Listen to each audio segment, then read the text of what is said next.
The Kraft Heinz Company is one of the largest food and beverage conglomerates on earth, a $26 billion behemoth responsible for some of the most iconic brands in history.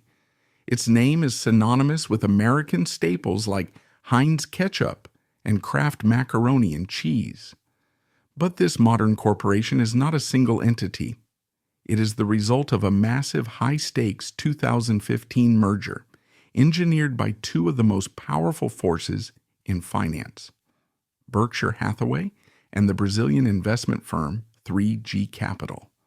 The company's history is a story of two separate parallel legends, one built on quality and transparency, the other on processing and technology.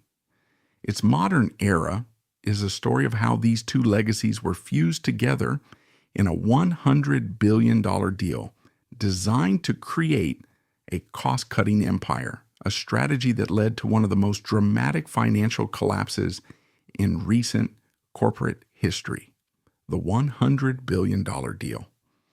The modern Kraft Heinz Company is a forced marriage of two titans, and their individual histories are essential to understanding the cultural clash that would later define the merged entity.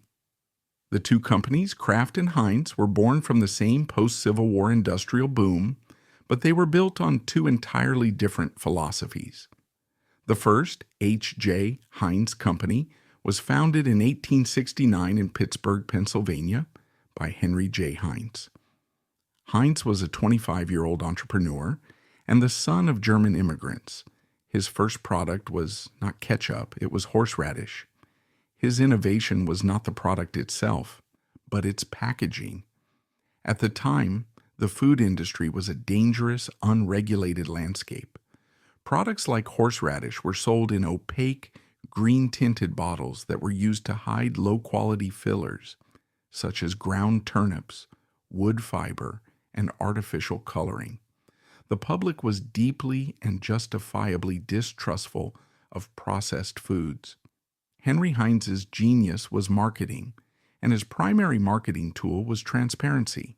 He packed his high-quality, unadulterated horseradish in clear glass bottles. This was a revolutionary act. It was a direct, visual promise to the consumer. We have nothing to hide. You can see our quality.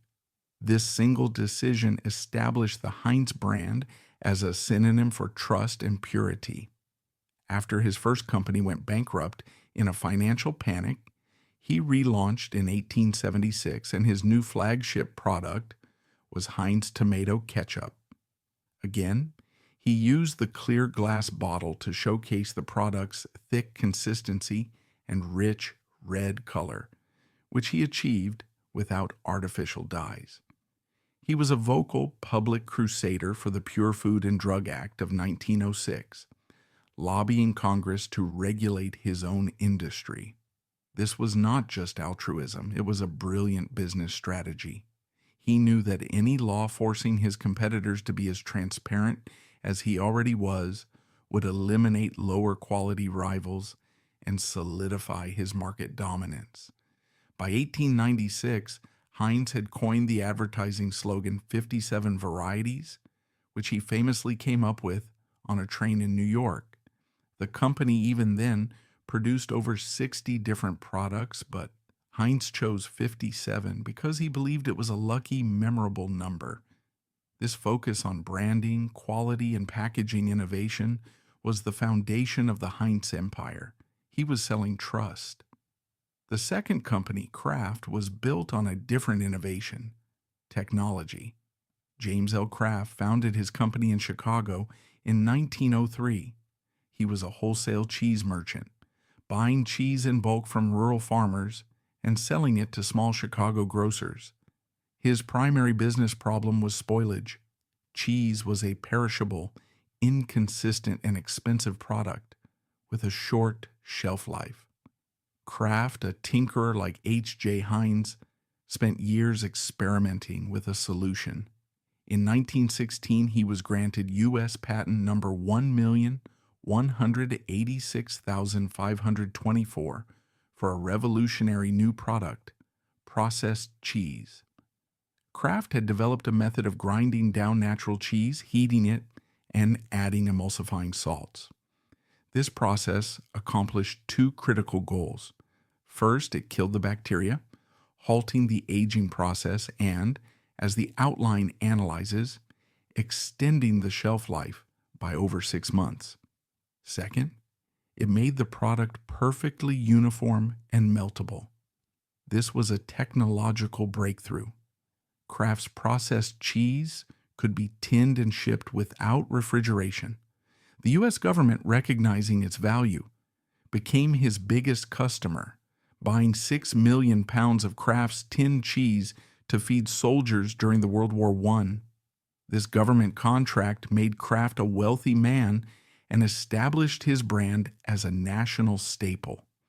While Heinz was built on natural transparency, Kraft was built on industrial consistency.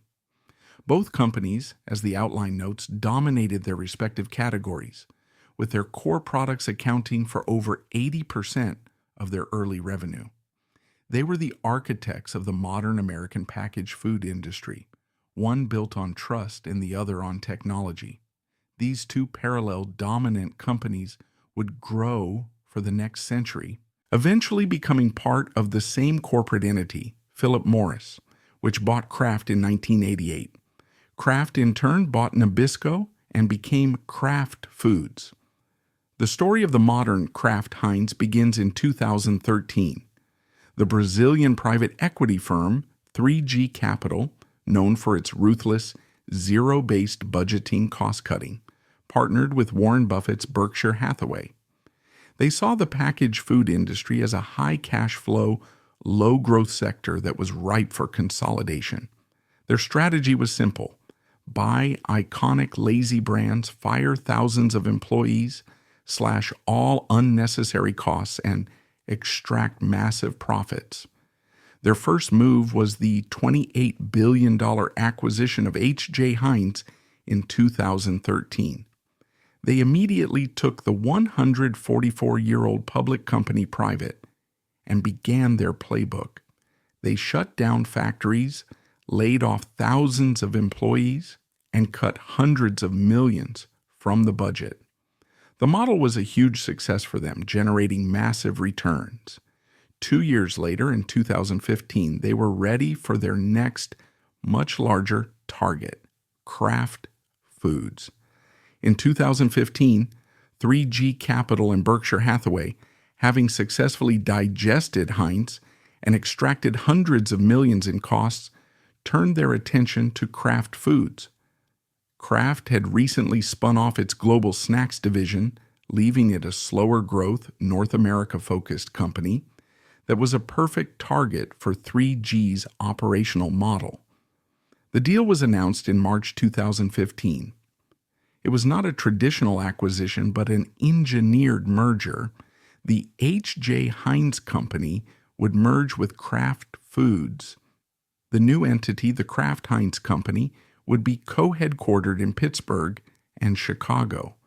The deal was valued at over $100 billion, creating the third largest food company in North America and the fifth largest in the world.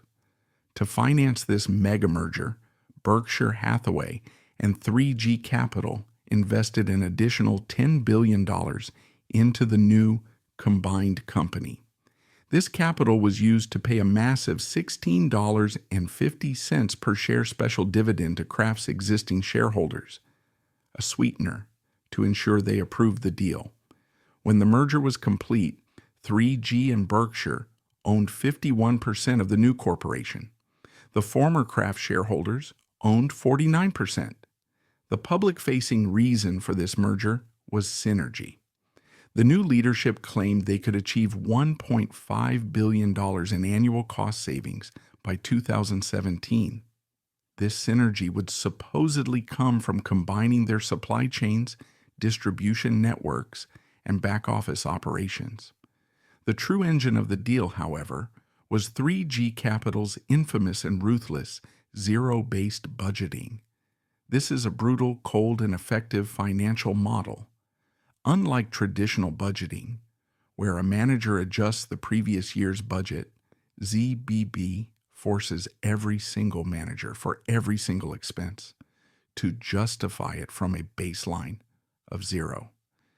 Every desk, every corporate jet, every pen, every employee's travel, and every salary must be proven to be 100% essential to the company's operation, or it is cut. The moment the deal closed in July 2015, the 3G way was implemented. The cultural clash was immediate and severe. Heinz was already a lean, cost-conscious company, having endured 3G's cuts for 2 years. Kraft, however, was a legacy American corporation with a country club culture, a large corporate headquarters, and significant spending on R&D and long-term brand marketing. The cuts were deep and swift. The new CEO, 3G partner Bernardo Hees, began a systematic strip mining of the company's finances.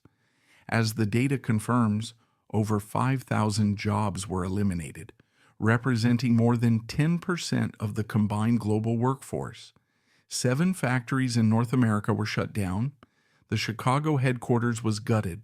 The company's fleet of corporate jets was sold. This merger was not about growth, it was about margins. The 3G thesis was that legacy brands like Kraft Macaroni and Cheese, Oscar Mayer, and Heinz Ketchup were so iconic that they no longer needed expensive innovation or marketing. They were cash cows that could be milked for profit. This strategy had a devastating, though not immediately apparent, effect on the company's engine room. The R&D budget was slashed by an estimated 40%. The marketing budget was also cut significantly. The company stopped investing in brand building and innovation, redirecting that cash to its new owners. This focus on cost-cutting was the entire strategy, and it achieved the 20 to 30% cost reduction it had promised.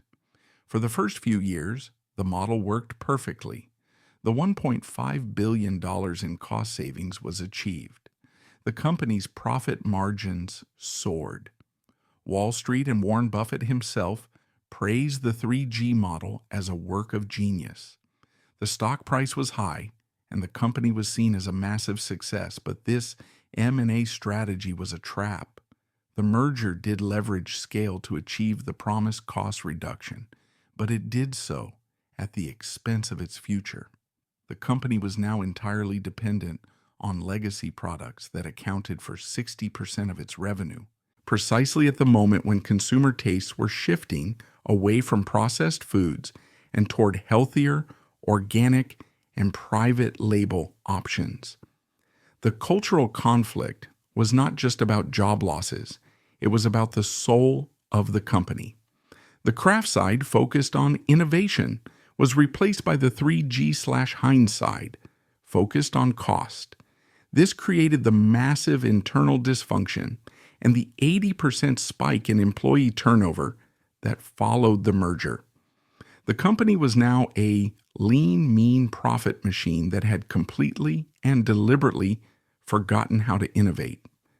This lack of R&D, this hollowing out of the brands, was a ticking time bomb that was about to explode.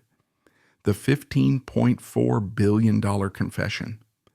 The 2015 mega merger of Kraft and Heinz, engineered by 3G Capital and Berkshire Hathaway, was presented to the world as a triumph of financial engineering. The new company, Kraft Heinz, was a $26 billion behemoth, and its stock was a Wall Street darling. The 3G model of zero-based budgeting was celebrated as a revolutionary management philosophy. For the first 2 years, the plan worked perfectly. The company successfully extracted its promised $1.5 billion in synergies, which was achieved primarily by the 20 to 30% cost reduction from factory closures and the elimination of over 5,000 jobs. The company's profit margins soared, but this success was a financial illusion. It was a house built on a rotten foundation. The 3G strategy was not creating value, it was harvesting it.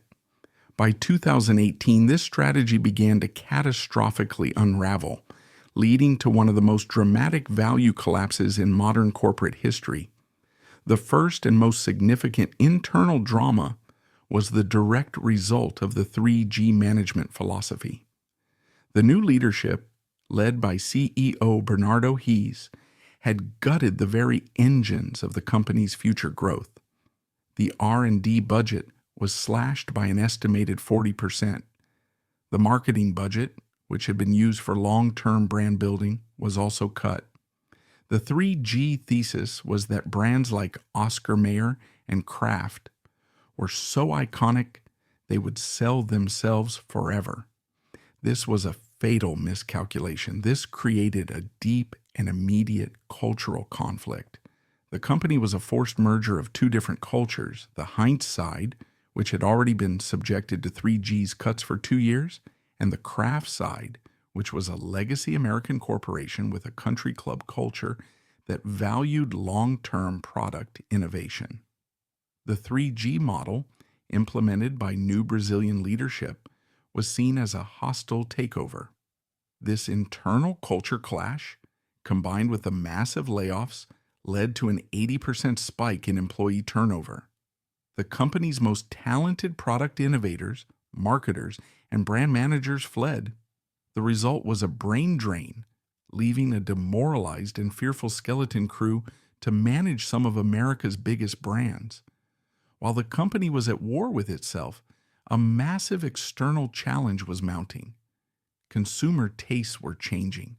The public, for the first time, was rejecting the processed food category that Kraft and Heinz had invented. Consumers were moving rapidly toward healthier, organic, fresh, and private label options. The 3G strategy, which had cut all funding for R&D, left Kraft Heinz completely defenseless. It had no new, healthy products in its pipeline. It was an arsenal of 20th century center aisle processed foods in a 21st century fresh perimeter grocery store.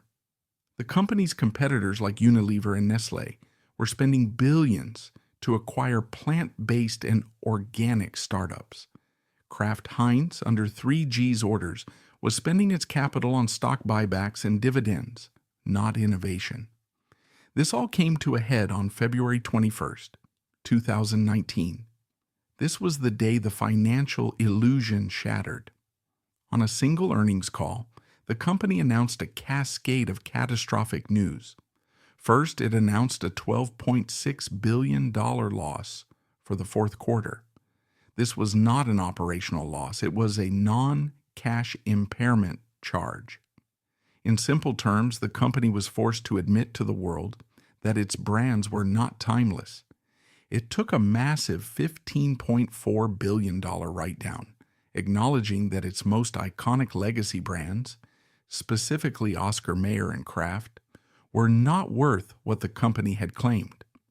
This admission was a direct repudiation of the entire 3G thesis.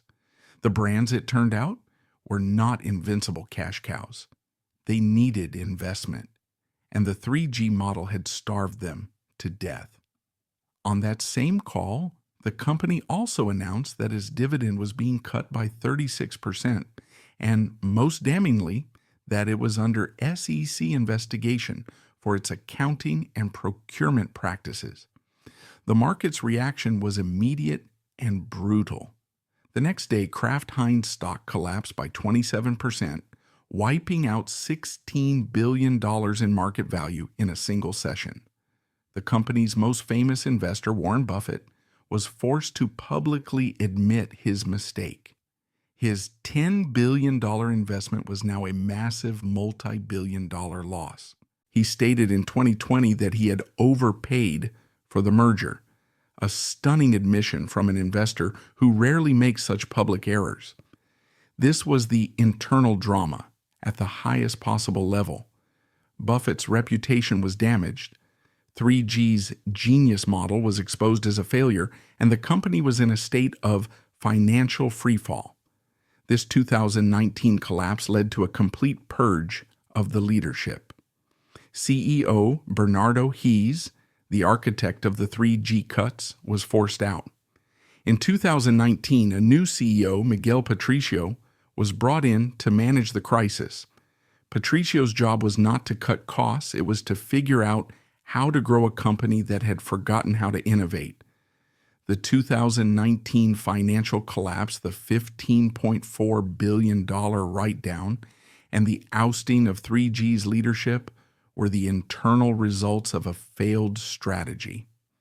This internal rot was amplified by a series of massive external challenges that the company was operationally and financially unequipped to handle. The zero-based budgeting model had not just starved the company of innovation, it had left it completely defenseless against a fundamental shift in the entire global food economy. The single greatest external challenge was the consumer shift to healthy and organic food.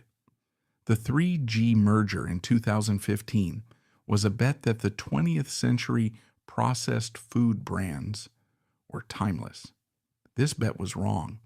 Almost immediately, consumers, particularly millennials and Gen Z, began a mass exodus from the center aisles of the grocery store. They were rejecting the very products that formed the core of Kraft Heinz's portfolio. Kraft Singles, a marvel of 1916 processing technology, was now seen as fake cheese. Oscar Mayer hot dogs and processed meats, which the company had to write down, were now seen as unhealthy and undesirable. This new consumer base wanted organic, non-GMO, low-sugar, plant-based, and private label options. Kraft Heinz, having slashed its R&D budget by 40%, had nothing to offer them, while its competitors like Unilever, Nestlé, and Danone were spending billions to acquire plant-based startups and organic brands. Kraft Heinz was spending its capital on dividends and stock buybacks. It had no new products in the pipeline. It was a 20th century company trying to survive in a 21st century market, and its core legacy brands, which accounted for 60% of its revenue, were in freefall. The company was trapped. Its primary North American market, which accounted for 70% of its total revenue, was the epicenter of this anti-processed food trend. This led directly to the 5 to 10% decline in North American sales. The second major external challenge was inflation and weak demand. The 3G model was designed for a low-inflation, stable cost environment. The post-pandemic world of 2022 to 2025 was the exact opposite. The cost of raw materials, wheat, dairy, tomatoes, and meat, skyrocketed. The cost of labor and transportation also exploded. Kraft Heinz, which had already cut its operations to the bone, had no more fat to trim. It was forced to pass these massive price hikes directly on to the consumer. This created a death spiral. Its legacy products were already seen as low quality. Now they were also expensive. Consumers revolted. They abandoned the high-priced Kraft brand and flocked to cheaper store-brand alternatives, which were often perceived as being just as good, if not better. This is the core of the 2025 crisis noted in the user's outline. The company's leadership was forced to adjust its growth forecast down to a near 0.0 to 2%. It could no longer sell its products, and it had no new ones to replace them. This operational failure put the company under extreme financial pressure from investors. The 2015 merger had been financed with a mountain of debt. By 2025, the company's debt-to-EBITDA ratio was a dangerously high 4.1. This meant its total debt was more than 4 times its annual earnings. This high debt load crippled the company. It could not afford to make the large multi-billion-dollar acquisitions to buy its way into the healthy market. It was too broke to innovate and too indebted to acquire. This combination of internal drama and external challenges had brought the $100 billion merger of the century to its knees. The company was now in a fight for its very survival. Glocalization. Alongside the $100 million vegan cheese bet, Patricio inherited a company in ruins. The 40% cut to R&D had destroyed its innovation pipeline. The 80% spike in employee turnover had resulted in a massive brain drain. The company's factories were old, inefficient, and incapable of producing new types of products. Patricio's diagnosis was blunt. Kraft Heinz was a house of brands that was on fire. In 2020, he unveiled his new turnaround plan. It was a complete repudiation of the 3G model. The new strategy was built on a simple premise: you cannot cut your way to growth. Patricio announced a new $2 billion cost-cutting plan. But with a critical difference. This was not just to boost short-term profit. This $2 billion in new savings would be used as the fuel to reinvest in the business. He immediately announced a 50% increase in the R&D budget and a 30% increase in the marketing budget. This was a direct reversal of 3G's core thesis. The company was finally investing in its own future, attempting to develop the healthy and organic products it had missed for a decade. The second and more expensive part of the recovery was fixing the company's engine room. The 3G cuts had left the physical infrastructure of the company to rot. Kraft Heinz was running on decades-old, inefficient factory lines. This was not just a cost problem, it was an innovation problem. The old factories were not capable of producing the plant-based, vegan, or new format products that consumers demanded. To solve this, Patricio announced a massive, multi-year $3 billion investment in its U.S. factory network in 2025. This was a direct pivot to automation, technology, and building a supply chain that was flexible, not just cheap. This internal reinvention was the foundation for the most radical idea of all, a potential breakup of the company. By 2025, Patricio's leadership team was actively exploring a plan to split Kraft Heinz into two separate independent companies, a plan tentatively scheduled for 2026. This was the ultimate admission that the 2015 mega merger had been a failure. The logic was that the high-growth brands were being suffocated by the stable legacy brands. A split, it was argued, would unlock shareholder value, with analysts projecting a 25 to 30% increase in combined stock value. This was the final structural recovery plan to undo the very deal that had created the company in the first place. While this massive internal restructuring, the $2 billion in new savings, the $3 billion factory investment, the 50% increase in the R&D budget, and the potential 2026 breakup was designed to fix the company's engine. The external-facing results began to stabilize the brand. This recovery, led by CEO Miguel Patricio, was a slow and painful turnaround from the 2019 collapse, but it successfully pulled the company back from the brink. The new strategy showed that the company was finally learning from its mistakes. The company's global performance was the primary driver of this stabilization. While the North American market was struggling with saturation and the anti-processed food trend, the international markets were a different story. The new, increased R&D and marketing budgets were deployed to expand aggressively in Asia and Europe, resulting in a steady 8% annual growth in those regions. This success was not based on selling American products abroad. It was a successful implementation of globalization. The company leveraged the iconic status of the Heinz brand, but adapted its products to local palates. In India, for example, it launched Heinz Masala Ketchup, a flavor profile specifically designed for that market. This flexibility, combined with the sheer scale of its distribution, allowed the company to maintain its 10% share of the global packaged food market, even as its home market struggled. The other key component of the recovery was the revitalization of innovation, which the 3G model had destroyed. With the R&D budget restored, the company began to finally address the healthy trend it had missed for a decade. It launched new successful clean label products, such as Heinz Organic Ketchup, and began reformulating its legacy products to remove artificial ingredients and reduce sodium. This new product pipeline was supported by a new focus on digital marketing.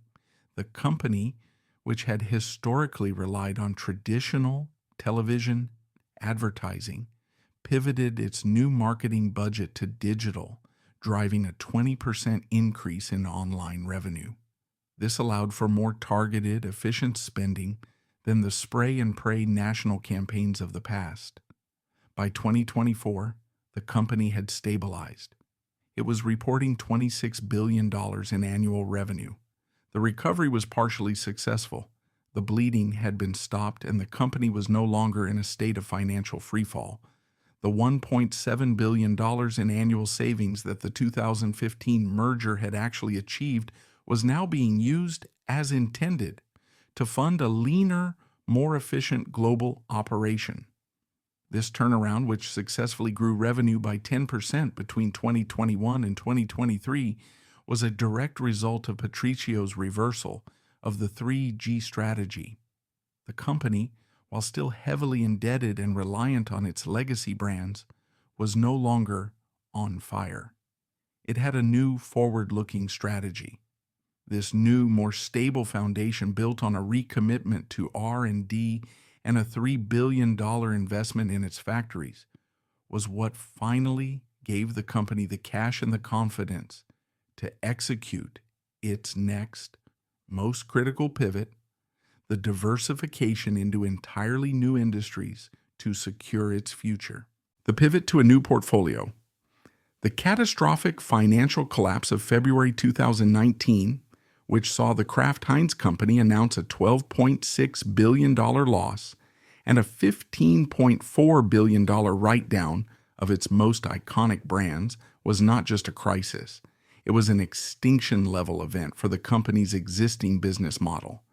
The 3G capital strategy of zero-based budgeting, a ruthless 4-year campaign of cost-cutting that had slashed the R&D budget by 40%, had been exposed as a catastrophic failure. The new CEO, Miguel Patricio, who was brought in to manage the fallout, inherited a company in ruins.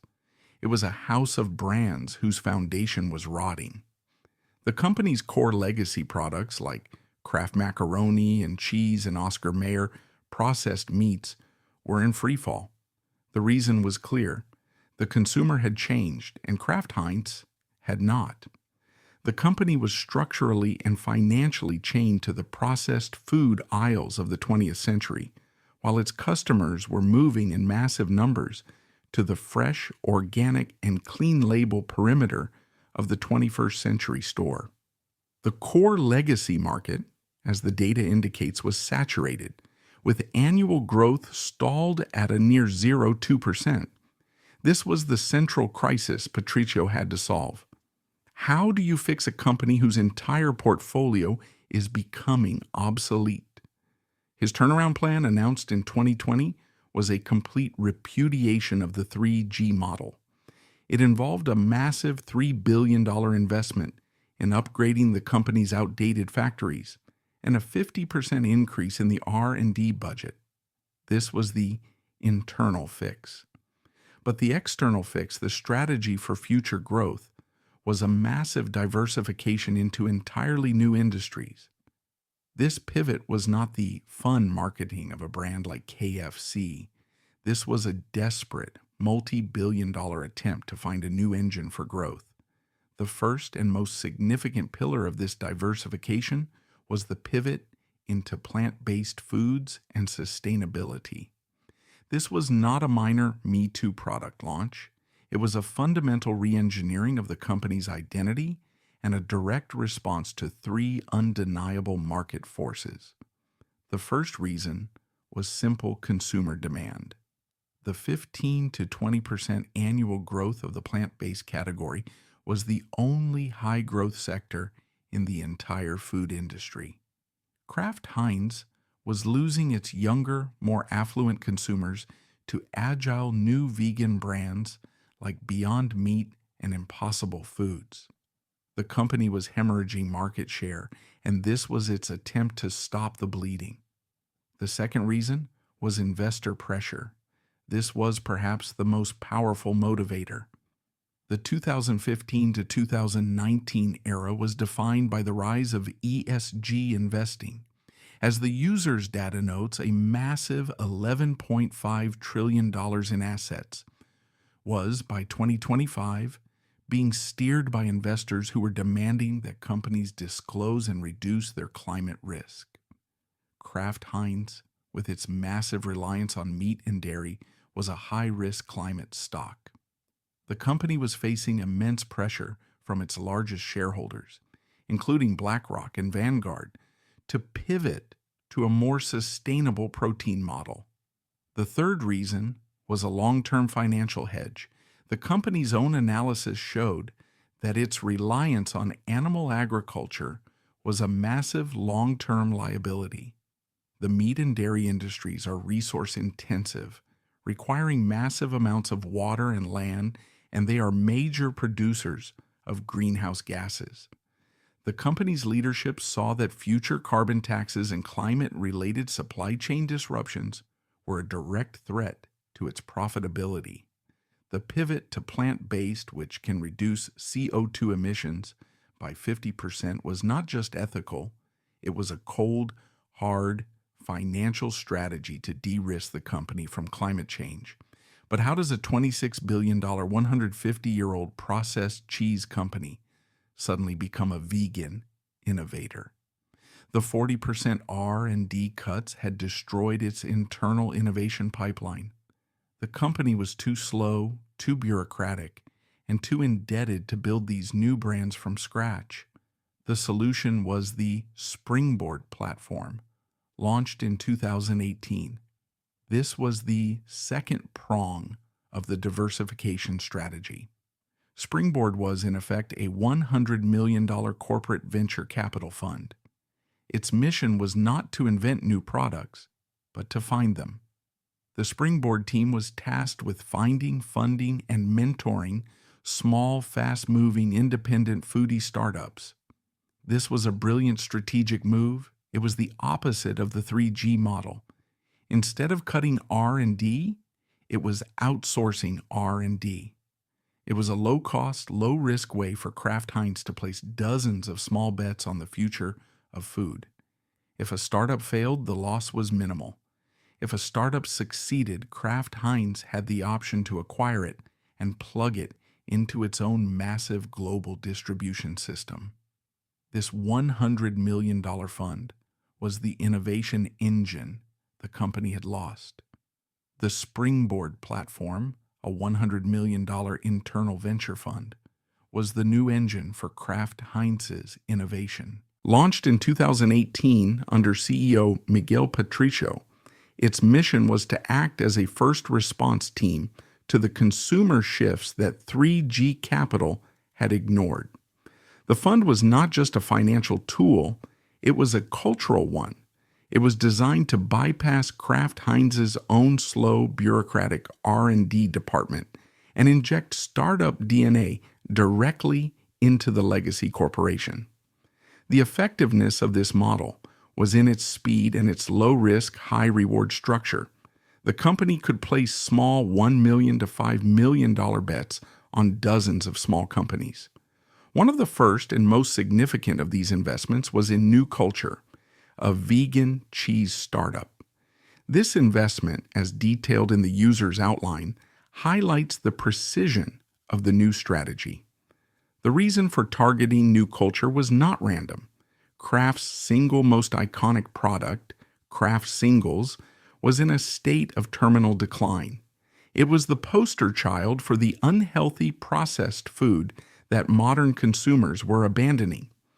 The company's own $15.4 billion write-down in 2019 was largely due to the collapse of this very brand. Therefore, finding a viable plant-based alternative to cheese was not just an opportunity, it was a core defensive survival strategy. New Culture was not a simple almond cheese company. It was a food tech bioventure using microbial fermentation to create casein, the specific protein that makes dairy cheese melt and stretch. The $100 million Springboard Fund was a bet that the future of plant-based was not just plants, but lab-grown technology. This was a long-term R&D play designed to give Kraft Heinz a stake in the deep tech that might one day make its own core product obsolete. While Springboard was placing these long-term futuristic bets, the company was also executing a more immediate internal diversification. Using its newly restored $50 million per year R&D budget, the company launched its own internally developed line of Kraft plant-based cheese and Heinz plant-based mayonnaise. This was a direct, albeit late, entry into the category. The effectiveness, as the data indicates, was mixed. On one hand, the new products were a moderate success. The launch of these vegan-friendly alternatives in Europe was particularly effective, driving a 25% sales increase in the regional vegan category. Globally, this new plant-based segment, as noted, grew to account for 5% of total revenue by 2024, representing a 15 to 20% growth in that specific segment. This proved that the company could, when funded, create relevant new products. But this move was also a story of failure. The analysis of this pivot is that Kraft Heinz was too late. The 3G era R&D cuts from 2015 to 2019 had been a lost half-decade. During that exact window, new agile startups like Beyond Meat and Impossible Foods had been founded, scaled, and had completely conquered the plant-based market. They had become global multi-billion-dollar brands. By the time Kraft Heinz launched its plant-based alternatives, the first mover advantage was gone. The cool factor and the authenticity were owned by its new competitors. Kraft Heinz was seen as a legacy corporation, a follower, trying to cash in on a trend it had not created. This failure to innovate during the 3G years, as the data analyzes, cost the company an estimated 5% of the younger market share, who had already formed their brand loyalty with the authentic startups. Furthermore, this pivot created a new internal conflict. As the company was simultaneously exploring a 2026 breakup into two separate entities, the new high-growth plant-based products were in a state of corporate limbo. Were they part of the stable legacy brand or the new high-growth brand? This internal uncertainty made it difficult to allocate resources and created a significant risk that these new fragile product lines would be damaged or disrupted by the very corporate split that was designed to save the company. In essence, the pivot to plant-based was a necessary, defensive, and moderately successful move. It was a direct response to the $11.5 trillion in ESG investor pressure. It successfully began the process of de-risking the company from its 40% meat-based portfolio and its climate change liabilities. But it was also a painful lesson in the cost of the 3G merger. The company had successfully entered the new market, but it had entered it 5 years too late, guaranteeing it would be a follower, not a leader, in the most important food trend of the 21st century: meme marketing, data technology. The pivot into plant-based foods was a defensive, long-term, and necessary diversification to address the company's existential crisis. It was a strategy to fix the product and appease investors by de-risking the portfolio from its reliance on meat and dairy. But this pivot was slow, expensive, and, as the data showed, 5 years too late. It did not solve the company's most immediate and dangerous problem, its brand image. Kraft Heinz was not just unhealthy, it was old. It was the brand of its customers, parents, and grandparents. It had zero cultural relevance with the Gen Z demographic. This led to the second parallel diversification strategy, a high-speed, high-risk, and brilliantly cynical pivot into meme fashion and digital collaborations. This was a direct response to the brand's old-fashioned image. The reason for this pivot was to stop talking about the food altogether. The company's own internal analysis, led by new CEO Miguel Patricio, showed that it could not win a health or quality argument with its legacy products. Therefore, it had to change the conversation. It needed to rebrand itself as a self-aware, ironic, and cultural entity. This lifestyle pivot was a direct attempt to bypass the product and build a new emotional connection with the Gen Z demographic, which, as the data indicates, drives 30% of engagement on platforms like TikTok.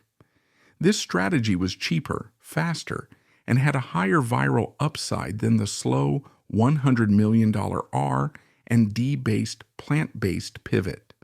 The goal was simple. If you can't be good, be interesting. The first phase of this pivot was the meme fashion collaboration.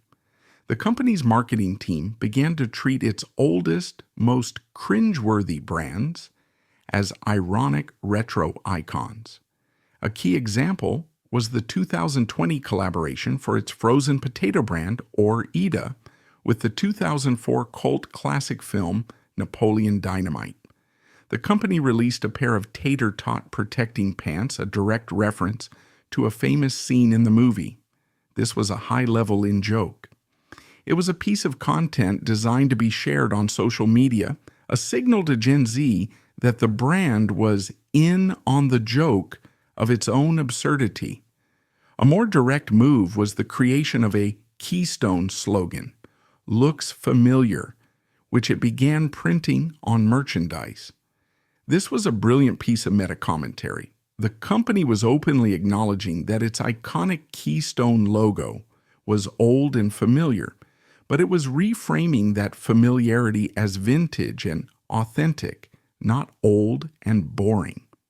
The second and more aggressive phase of this pivot was the full embrace of digital and TikTok collaborations.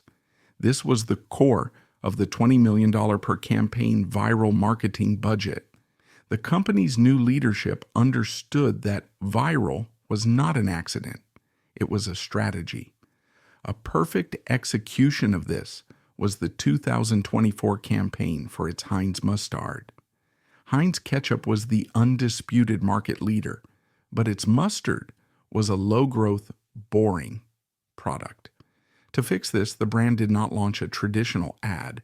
It partnered with the massively popular TikTok creator DJ Mustard, a music producer whose name was a long-running joke. The campaign for Heinz Verified was a multi-platform stunt. It featured a limited edition DJ Mustard bottle, which was not sold in stores but was only available as a prize in a viral TikTok challenge. The effectiveness of this, as the data indicates, was massive. The campaign generated over 1 billion viral views. It was a total success, not because it sold mustard, but because it made the Heinz brand a dominant conversation topic on TikTok for an entire month.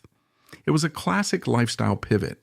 The product was just the excuse for the content. This strategy was extended to its other brands. The company launched a campaign for its frozen potato brand, Ori Ida, featuring a "Protect Your Fries" slogan. And this was a direct appeal to gamer culture and meme culture, transforming a boring frozen food product into a piece of ironic identity apparel. The effectiveness of this entire meme fashion and digital collab pivot, as the data confirms, was twofold. First, it was a surprisingly effective ancillary revenue driver. The hype generated by these limited edition drops, such as the 50,000 units of fad merchandise, created a new high-margin 5 to 10% increase in non-food revenue. This just like the plant-based pivot helped to diversify the company's portfolio and reduce its dependency on low-margin food sales. Second, and far more importantly, it was a massive customer acquisition tool. As the data analyzes, this strategy was directly responsible for a 15% increase in young customers. It was a high-risk, high-reward strategy. The $20 million per campaign cost was a gamble. If the meme failed or was seen as inauthentic, it would be a costly public humiliation. But the company, under Patricio, was now willing to take that risk. It had learned from the 3G failure that not innovating and not spending on marketing was the far greater risk. This lifestyle pivot was the cultural solution to the 2019 crisis. The plant-based pivot was the product solution. Together, they represented a new two-pronged approach to recovery. Build new relevant products for the future and simultaneously rebrand the old legacy products as cool and retro. This two-pronged diversification strategy, plant-based on one side, meme fashion on the other, was the core of Miguel Patricio's recovery plan. It was a sophisticated, if desperate, attempt to solve the two problems that caused the 2019 collapse: an obsolete portfolio and a toxic brand image. The plant-based pivot, with its $100 million springboard venture fund, was the logical solution. It was a long-term, high-cost, R&D heavy strategy to fix the company's fundamental product problem. It was designed to appease ESG investors and to capture a share of the high-growth vegan market. This strategy was slow, expensive, and, as the data showed, 5 years too late, costing the company 5% of the youth market share to faster rivals like Beyond Meat. The meme fashion pivot was the emotional solution. It was a fast, high-risk cultural strategy designed to fix the company's image problem. It was not about fixing the food. It was about making the public forget the food was unhealthy by making the brand cool. This strategy, with its $20 million per campaign cost, was wildly effective in the short term, generating 1 billion viral views and a 15% increase in young customers. The effectiveness of this dual-pronged approach is best understood as a financial and cultural pincer movement. The company was attacking its problem from both sides. The meme fashion strategy, which included the DJ Mustard collaboration and the Looks Familiar merchandise, was a masterclass in modern marketing. It successfully transformed the company's greatest liability, its old boring legacy, into its greatest asset, ironic vintage cool. This pivot was responsible for the 5 to 10% increase in ancillary revenue from the 50,000 plus merchandise units sold. This created a new high-margin $100 million per year business that was completely insulated from the price of cheese and tomatoes. It was a successful risk diversification that helped shield the company from the volatility of its core, low-margin food business. But the analysis of this pivot also reveals its significant dangers. This strategy is entirely dependent on fad trends. The company is now on a high-speed cultural treadmill. It must constantly find the next cool collaboration, the next viral meme. The moment its marketing is perceived as inauthentic or try-hard by the 30% of Gen Z who drive its engagement, the entire cultural and financial model collapses. The $20 million per campaign cost is not a one-time investment. It is the annual ante the company must now pay to stay relevant. Furthermore, this meme strategy is geographically limited. It is, for now, almost exclusively a US-based phenomenon. A Napoleon Dynamite Tater Tot Pants collaboration has zero cultural resonance in its key glocalization growth markets, like India or Europe. This means the company's most effective marketing strategy is also its least global. forcing it to run two completely different and very expensive marketing playbooks simultaneously. This is why the plant-based pivot was so critical. While the meme strategy was a fast burn to win over American youth, the plant-based strategy was the slow burn designed to win over its global markets. In Europe, where the vegan trend is even more advanced, this pivot was highly effective, driving a 25% increase in vegan sales. This two-pronged diversification was a direct answer to the 2019 crisis. It was a plan to stop the bleeding. The plant-based pivot was a promise to investors that the company was fixing its future. The meme pivot was a promise to consumers that the company was forgetting its past. However, these two pivots, while significant, were not the only ones. The company was also quietly executing a third and arguably more permanent diversification, a pivot into technology and data. The pivots into plant-based foods and meme fashion were the two most visible external-facing strategies of Miguel Patricio's turnaround plan. They were designed to fix the company's product and its image, but behind the scenes, Patricio was executing a third and arguably more permanent diversification. This was a quiet internal pivot, not into a new product category, but into a new competency, technology and data analytics. This pivot was a direct surgical response to the core failure of the 3G capital era. The 3G model, with its zero-based budgeting, was not just a cost-cutting measure, it was an information destruction measure. By slashing the R&D budget by 40% and decimating the marketing departments, 3G had effectively blinded the company. It had fired the consumer insight specialists, cut the data analysis budgets, and destroyed the company's ability to understand its own customers. The 2019 collapse was the result of a company that was flying blind, completely unaware that its legacy brands were becoming obsolete until they showed up as a $15.4 billion write-down. Patricio, who came from a deep marketing background at Anheuser-Busch InBev, understood this. He knew the meme and plant-based pivots would be useless if they were just guessing. He needed to rebuild the company's brain.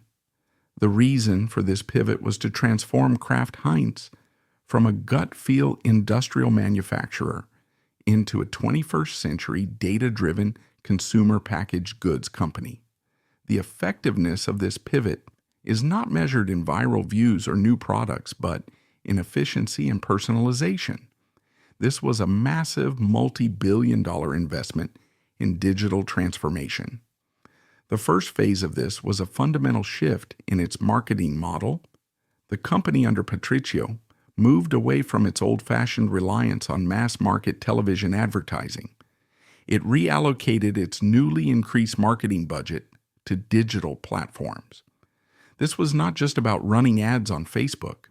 It was about building a data capture ecosystem. This new model is what allowed the Heinz Verified DJ Mustard campaign, with its 1 billion views, to be so effective. That campaign was not just a fun idea. It was a data-driven one. The company's new consumer insight teams had identified the cultural overlap between its mustard product and the hip-hop/foodie culture that DJ Mustard represented. The viral campaign was, in fact, a highly targeted, data-backed personalization effort. This new digital-first marketing strategy is the engine behind the 20% increase in online revenue. It is a more efficient, higher return on investment model. Instead of spending $50 million on a Super Bowl ad that hits everyone, the company can now spend $20 million on a TikTok campaign that hits exactly the 30% of Gen Z consumers it needs to reach. The second phase of this tech pivot was internal and operational. This was the unsexy but critical investment in its own supply chain and analytics. The company built an internal data analytics platform, nicknamed the Keystone. This platform connects data from its $3 billion factory upgrades with real-time sales data from retailers like Walmart and Kroger. The reason for this was to solve the two problems that 3G had created: inefficiency and a failed innovation pipeline. The new data platform allows the company to predict consumer demand rather than just react to it. This makes its supply chain more efficient, helping to offset the high inflation and weak demand noted in the 2025 forecast. More importantly, this data platform is the engine for the Springboard Venture Fund. The $100 million fund is not just guessing which startups to fund. It is using its massive data analytics capability to identify the highest growth micro trends before they become mainstream. This allows Kraft Heinz to use its venture fund as a scalpel, precisely investing in the exact technologies that will one day disrupt its own legacy brands. This pivot into data as a service is a diversification of its core competency. The company is no longer just a food manufacturer. It is a consumer insights and logistics company. This internal technological pivot is the invisible scaffolding that holds up the other, more public diversifications. The meme pivot would be ineffective without the data to target it. The plant-based pivot would be blind without the data to guide its investments. This tech pivot, while the least discussed, is the one that ultimately enables the entire recovery strategy. Did Kraft Heinz just trade one set of risks for another? The pivots into plant-based foods, meme fashion, and internal technology were not just parallel strategies. They were a deeply integrated three-part system. The meme pivot was the sizzle, the plant-based pivot was the steak, and the tech pivot was the nervous system that controlled everything. The true genius of Miguel Patricio's turnaround was not just in authorizing these new directions, but in how he used them to feed each other. The most advanced execution of this new integrated model was the Heinz Verified campaign in 2025. This campaign was not a simple digital collab like the DJ Mustard partnership. It was a sophisticated multi-platform operation that perfectly combined the meme strategy with the new tech and data capabilities. The reason for this campaign was to solve a core problem. While Heinz Ketchup was a global icon, its brand love was passive. It was a condiment, a background ingredient. The company needed to pull it into the foreground and reassociate it with the modern, digital-first foodie culture, a culture that was increasingly dominated by Uber Eats and other delivery platforms. The Heinz Verified campaign was a direct collaboration with Uber Eats. The core of the campaign was a meme-worthy insight.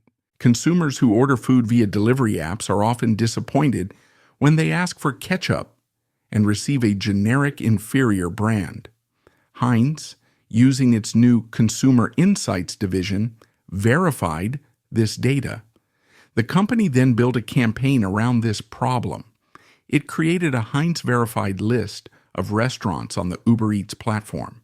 These were restaurants that only used genuine Heinz ketchup. The effectiveness of this was twofold. First, it was a cultural play. It created an in-group and out-group, framing Heinz as the only verified and authentic choice, thereby framing its competitors as unverified fakes. This was a brilliant piece of co-branded marketing that cost a fraction of a traditional ad buy. But the second layer of this pivot was the data integration. This was the tech pivot in action. The Heinz Verified campaign was not just an ad, it was a data sharing partnership.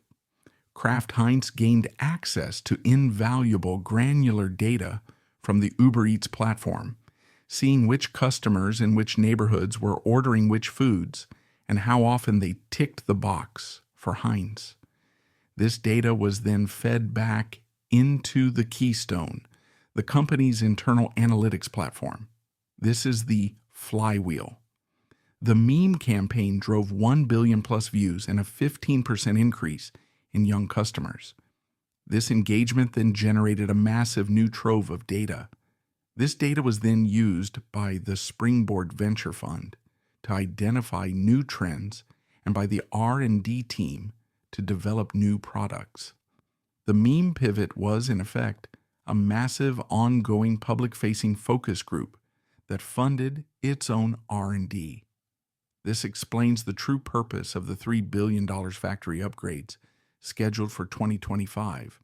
This was not just about efficiency, which was the 3G model. It was about agility. The new data from the Keystone allowed Kraft Heinz to move from mass production to agile production. The new automated factories were the physical manifestation of the digital strategy. They were being built to execute on the insights that the meme and tech pivots were generating. This integrated system is the core of the post-2019 recovery. The company is using its meme collaborations to generate cultural buzz and high-margin 5 to 10% ancillary revenue. It is using its tech pivot to understand the consumer, and it is using its plant-based pivot to place long-term, high-growth bets on the future. This new, complex, and expensive model is the company's only path forward. It has, however, created a new set of high-stakes risks.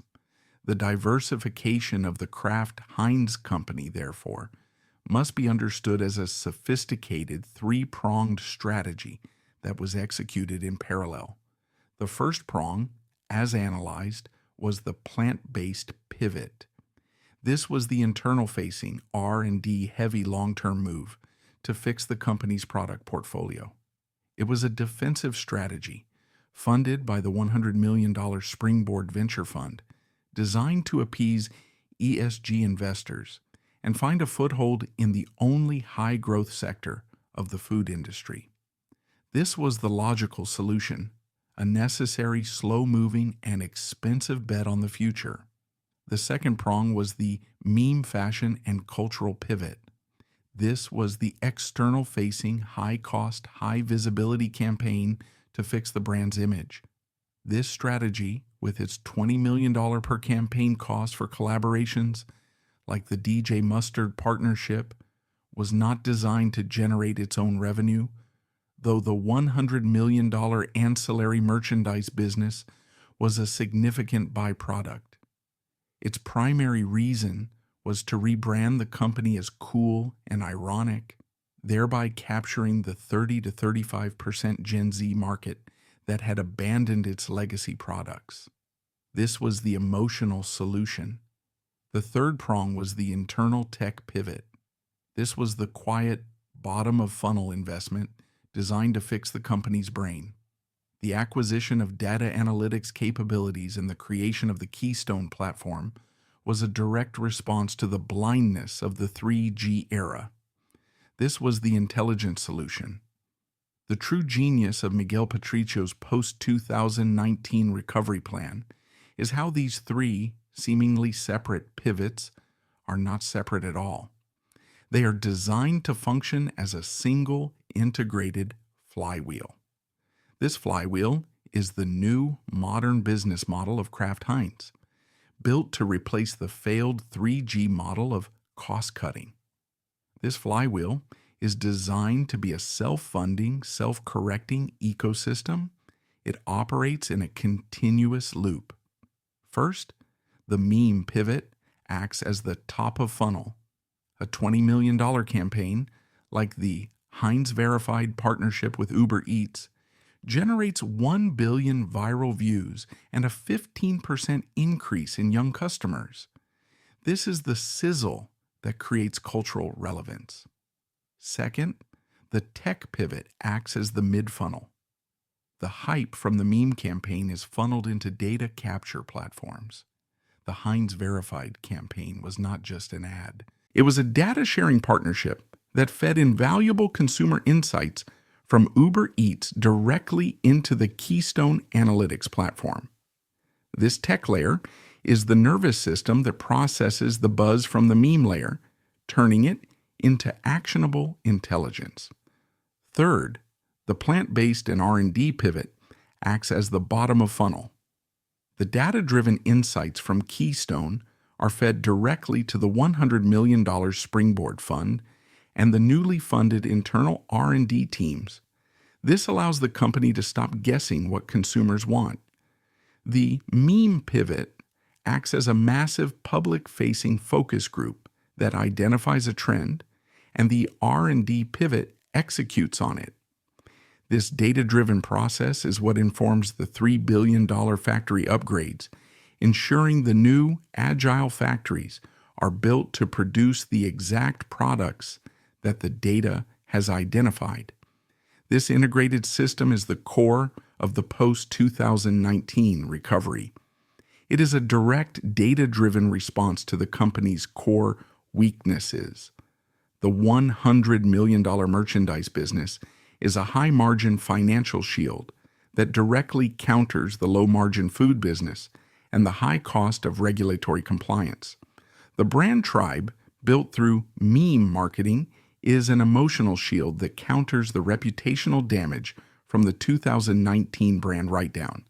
This entire complex and expensive new model has simply traded one set of risks for another. The old 3G era Kraft Heinz was vulnerable to a single catastrophic risk: consumer irrelevance. The new diversified company has eliminated that risk, but has replaced it with a portfolio of new complex vulnerabilities. The new diversified Kraft Heinz model, built on the 3 pillars of plant-based meme fashion and internal tech, is a brilliant and necessary response to the 2019 crisis. It is a direct attempt to solve the failures of the 3G capital era, but this new model has not eliminated risk. It has simply exchanged it. The company has swapped the old world risk of consumer irrelevance for a new, complex, and arguably more volatile set of 21st century risks. The first new vulnerability is cultural dependency. The meme fashion pivot, with its $20 million per campaign cost, is entirely dependent on fad trends. The brand's new cool identity, which drives a 15% loyalty increase among its 35% Gen Z customer base, is a fragile asset. This culture moves at light speed. The company is now on a high-speed cultural treadmill. It must constantly find the next cool collaboration. A single failed meme or a partnership with a canceled influencer could do catastrophic damage to the authentic identity it has spent hundreds of millions to build. The second new vulnerability is platform dependency. This is a direct consequence of the meme strategy. The 1 billion viral views generated by its TikTok campaigns are a massive success, but they are also a massive risk. The company's access to its 30% Gen Z engagement is now controlled by a third-party algorithm it cannot influence. A simple change in TikTok's algorithm, or a political TikTok ban, as has been threatened, could instantly sever the company's primary line of communication to its most important demographic. It has traded the stable, predictable risk of its old supply chain for the unstable, unpredictable risk of a digital platform. The third new vulnerability is strategic contradiction. The company is now, in effect, running 2 completely different businesses. The meme strategy, with its $178 tater tot pants, is a U.S.-centric phenomenon. It has zero cultural resonance in its key globalization growth markets like India or Southeast Asia. This forces the company to run 2 expensive parallel playbooks: a high-cost meme strategy at home and a high-cost globalization strategy abroad. Furthermore, this creates a deep brand schizophrenia. The meme pivot and the plant-based pivot are sending 2 opposite messages. One is ironic, indulgent, and fun. The other is serious, healthy, and sustainable. The company is simultaneously trying to be the cool, ironic brand for Gen Z and the responsible ESG-friendly brand for investors. These two identities are often in direct conflict. Finally, the pivot to plant-based and tech, while logical, has created new long-term financial risks. The $100 million Springboard Fund is a venture capital operation, an inherently high-risk business where the vast majority of investments will fail.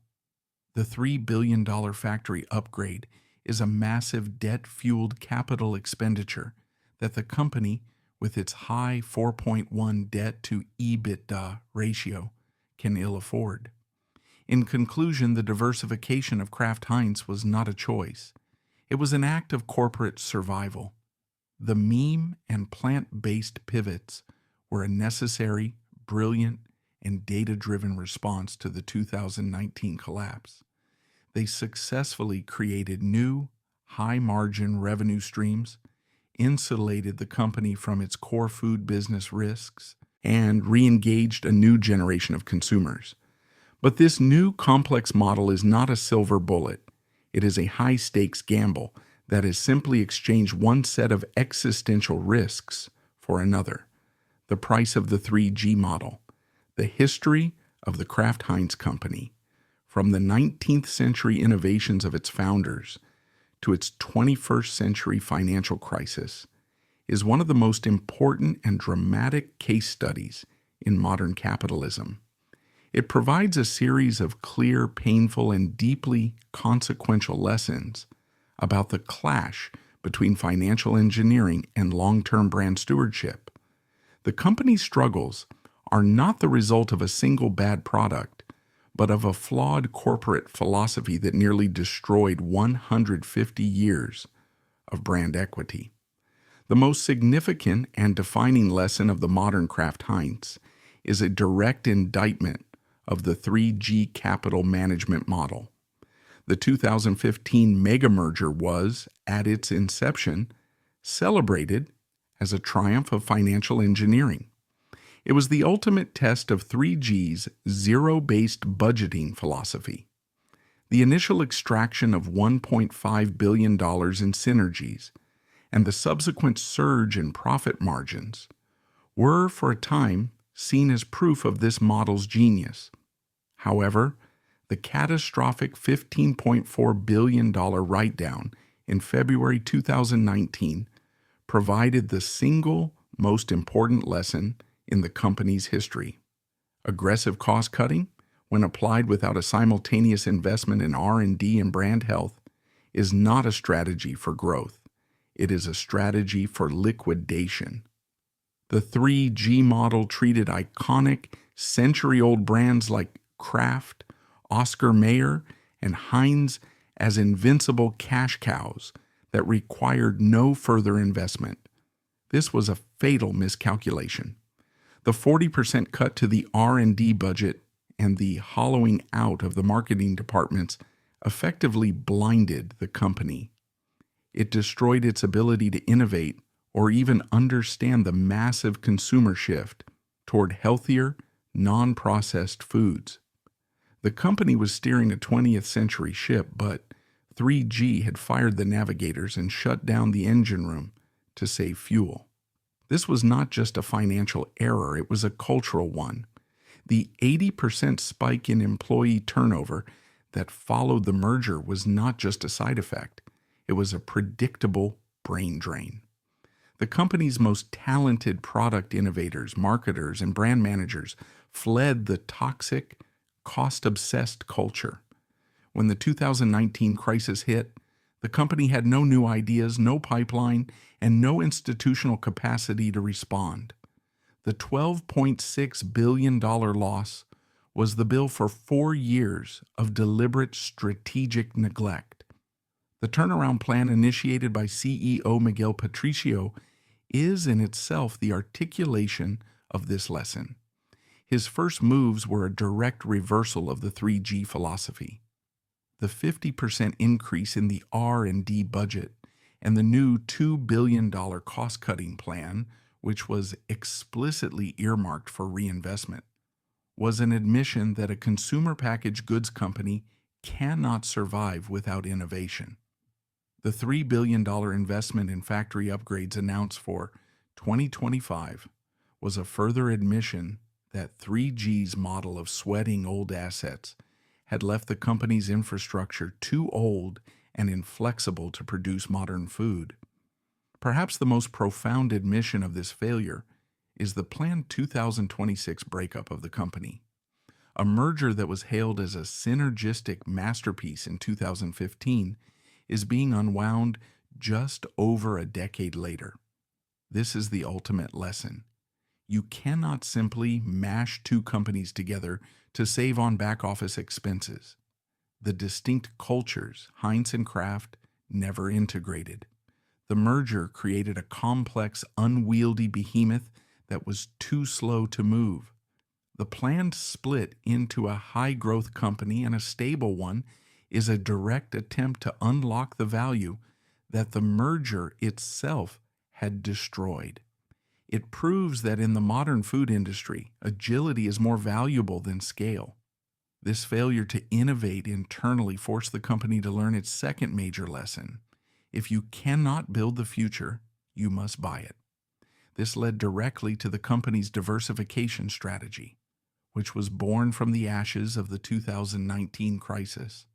The company had to find a way to pivot away from its declining legacy portfolio and tap into the new consumer shifts. The launch of the $100 million Springboard Venture Fund in 2018 was the most important structural lesson the company learned. It was an admission of its own internal failure. It recognized that its own bureaucracy was too slow to compete with agile startups. The Springboard Fund was a new R&D model, outsource innovation. This model allowed Kraft Heinz to act like a Silicon Valley venture capitalist. It could place dozens of small, low-risk bets on emerging trends, such as plant-based foods. The investment in New Culture, a startup using fermentation to create lab-grown vegan cheese, is the perfect example. Kraft's most iconic brand, Kraft Singles, was dying. Rather than try to invent an alternative internally, the company used its venture fund to invest in the deep tech that might one day make its own core product obsolete. This is a profound lesson in corporate self-disruption. This pivot was a direct response to the 15 to 20% annual growth in the vegan sector, a trend 3G had completely ignored. The strategy provided a 25% sales increase in its European vegan category and grew to 5% of total revenue by 2024. But this success also contains a painful lesson in timing. The 2015 to 2019 lost years under 3G allowed competitors like Beyond Meat to capture the first mover advantage and the authentic brand loyalty. Kraft Heinz, as a result, was forced to enter the market as a follower, costing it an estimated 5% of the youth market share. The lesson is clear. Investing in trends is smart, but investing late is a permanent disadvantage. This new dual-pronged strategy of internal R&D and external marketing was a direct, necessary response to the 2019 crisis. The meme pivot was a masterclass in modern marketing. It successfully rebranded the company's old image as ironic retro, capturing a 15% increase in young customers and building a high-margin $100 million per year merchandise business. This lifestyle pivot, with its 1 billion viral views, was the cultural solution. It was a fast-burn strategy that fixed the brand's image and gave it a new, high-margin revenue stream that was completely insulated from the price of cheese or the risk of a health scandal. However, this meme strategy was geographically limited. As the analysis showed, its effectiveness was almost entirely confined to the U.S. market. This meant the company had to run a parallel strategy for the rest of the world. This is the lesson of globalization. The company's 8% annual growth in Asia and Europe was not driven by $178 Napoleon Dynamite pants. It was driven by a practical, product-focused adaptation. The launch of Heinz Masala Ketchup in India and other localized flavors proved that international growth required product innovation, not just cultural marketing. This leads to the final and most critical lesson of the Kraft Heinz saga, the danger of investor-led finance-first management. The entire 2015 to 2019 crisis was a man-made disaster. The $15.4 billion write-down was a direct result of Warren Buffett and 3G Capital treating brands as entries on a balance sheet.